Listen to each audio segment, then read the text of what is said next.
The time will come when the US dollar will collapse and be worth no more than the scrap and/or collection value of its cotton, paper and dross coins. A collapse of the dollar will lead to a Mad Max-style anarchy scenario. Anything could happen, and sometimes countries experience unrest during a currency collapse and debt crisis. It will lead to a total collapse of society.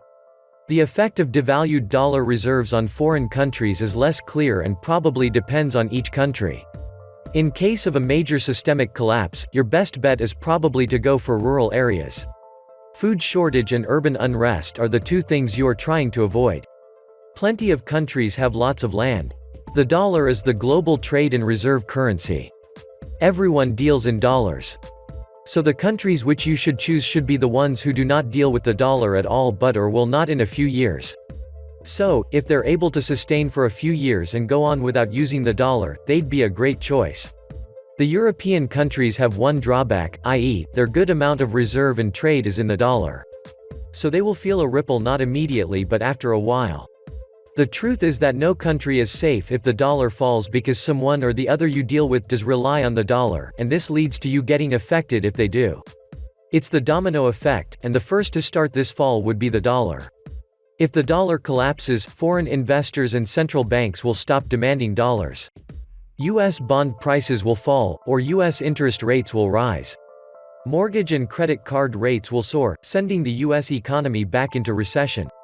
The US government will respond by opening the monetary floodgates, printing as many paper dollars as necessary to keep the economy from collapsing. This surge in supply will send the value of the dollar through the floor.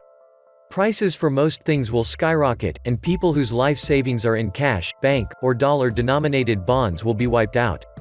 Many US financial and manufacturing companies will go belly up, along with their stockholders. Globally, Asian and European goods priced in suddenly appreciating currencies will become prohibitively expensive for US consumers.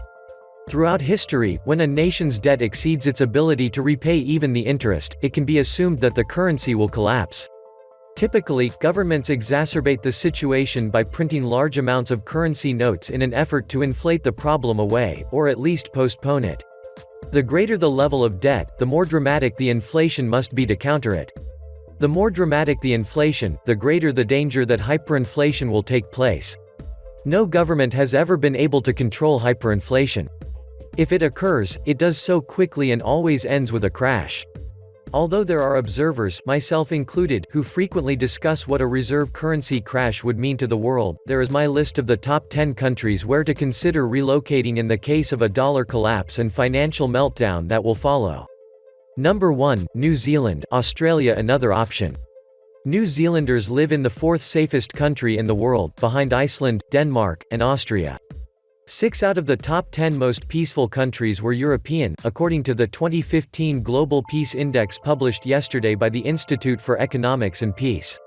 The study ranks 162 nations based on factors like the level of violent crime, involvement in conflicts, and the degree of militarization. New Zealand was named 4th safest, down from 2nd last year, and ahead of Switzerland in 5th, and Australia in 9th.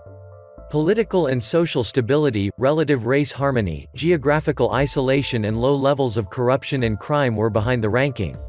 This is an exceptionally uncorrupt, honest, and decent society, and compared to other countries, this country is incredibly safe. Most of the safest countries had small populations and were based on strong welfare state principles. If you ever get sick or are in a car accident, you won't be asked to produce a credit card before you get treatment. That also helps build a stable society. Number 2, Switzerland. Switzerland is not a NATO member. Switzerland is not a member of the European Union. So, Switzerland is a neutral country. The land of Swiss people is a nuclear-free zone. It means Switzerland is very far away from world politics, games, and groupism. Switzerland has no fear of war-like situations. Switzerland will never face any nuclear attack in the future. Switzerland is not the enemy of any country. Everyone is Switzerland's friend in the world. Number 3, Denmark. Despite being a small country, Denmark used to face many serious issues due to crime and terrorism in the past. However, it has effectively tackled all those problems, and today, it proudly stands second on the list of safest countries in the world. Since the year 2012, Denmark regularly reserves its spot on the list of happiest countries too. Denmark consists of more than 400 small islands, and it is well known for offering equal opportunities and individual freedom. There is almost no gap between the top level and lower level of organizations. The government of Denmark is keen on the concept of internationalization that makes this country one of the most popular destinations for expats. Since Danish and Swedish languages are closely related to each other, it wouldn't be a big surprise to see a Dane and Swede having a conversation happily in their own tongue. English is taught as a compulsory second language in secondary schools. So almost everyone here can converse well in English. Regardless of its small size, Denmark has many things to offer in terms of outdoor activities, sports, and culture. Number 4, Iceland. Iceland is hundreds of miles away from any other land, so it shouldn't be a target in a World War III scenario. What's more, it's a great spot for fishing, so survivors would have an abundant food supply to keep them going until the world is rebuilt. Iceland is a safe and beautiful country, which could be a lifesaver in the event of World War III. Number 5, Canada, but outside of populated areas. Canada is the second largest country in the world, and 20.6% of its total population comprises of foreign nationals. Let alone, it is claimed to have the highest immigrants rate per capita in the world. Although this factor alone is more than enough to call it the safest country in the world, it has a lot more other lucrative factors. The healthcare system in Canada is highly commendable. It offers universal public health insurance to all citizens and permanent residents at zero cost. By using this Medicare, one can have access to the universally high-standard treatments at both private and public hospitals. This system has inspired many people who suffer from chronic conditions to move to this country for healthcare purposes. However, people with temporary residency can't avail the same benefits. When it comes to employment, it offers enormous scope with many open positions in energy sectors, in the communication industry, real estate, and financial services. People at Churchill, part of Canada, leave their car in unlocked status, in order to give escape for the persons who might encounter polar bears. Canada has 1/5 of the world's freshwater. This water count is accumulated from its 250,000 lakes. Their quality of tap water is often better than our bottled water. Canada is being the world leader in producing hydroelectricity. Canada has never been a target of terrorism. All this makes Canada one of the safest countries in the world. Number 6, Hawaii, but not in the populated areas. Hawaii is much safer than most of the USA in terms of crime. Number 7, Costa Rica. Costa Rica is the best Latin country to live, work, and invest. It is considered to be the Switzerland of the Americas. It is also considered the Silicon Valley of Latin America. It has the highest literacy rate of all Latin America, it's at 97%, that's higher than the US. It has the best healthcare in Latin America, much more affordable than the United States. It is one of the most biodiverse countries in the world. Number 8, Chile. Chile is one of the most advanced countries in South America.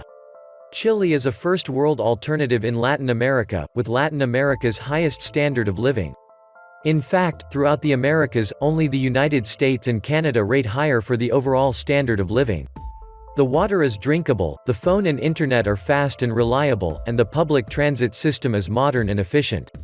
The highways are modern, fast, and well-maintained. Number 9. Argentina, Patagonia. Some parts of it largely remain untouched and pristine. The farmland here is still cheaper than other places in the world. The strength of nature is very ever-present here, from the majestic Andes to the lonely cliffs by the seaside. It has one of the lesser population densities in the world, with about 2 million people dispersed across more than 1 million square kilometers in 2 countries. Number 10, Slovenia. Slovenia is a tiny beautiful country. People here seem most pretty and most welcoming. It has cavemen-friendly territory which has over 10,000 caves in Slovenia. Practically Slovenes have an abundance of self-confidence, have great respect for each other, and are broad-minded people. So no wonder why it's on the safest countries list. Slovenians love their towns. Their capital Ljubljana can be translated into the loved one. It has coastline around the only 46 kilometers, but the entire coastline is like heaven made. It is the safest country not only for humans but for animals too. This is the reason why Slovenia still has over 400 brown bears. It is surrounded by 4 friendly countries: Austria, Italy, Croatia, and Hungary. Thus it doesn't need to involve in a fight with any country. Half of Slovenia's surface is filled with forest, 10,000 square kilometers. It is the third most wooded country in Europe. Slovenes have 53.6% protected land, which is higher than any other country except Venezuela in the world. Share and subscribe. Thank you.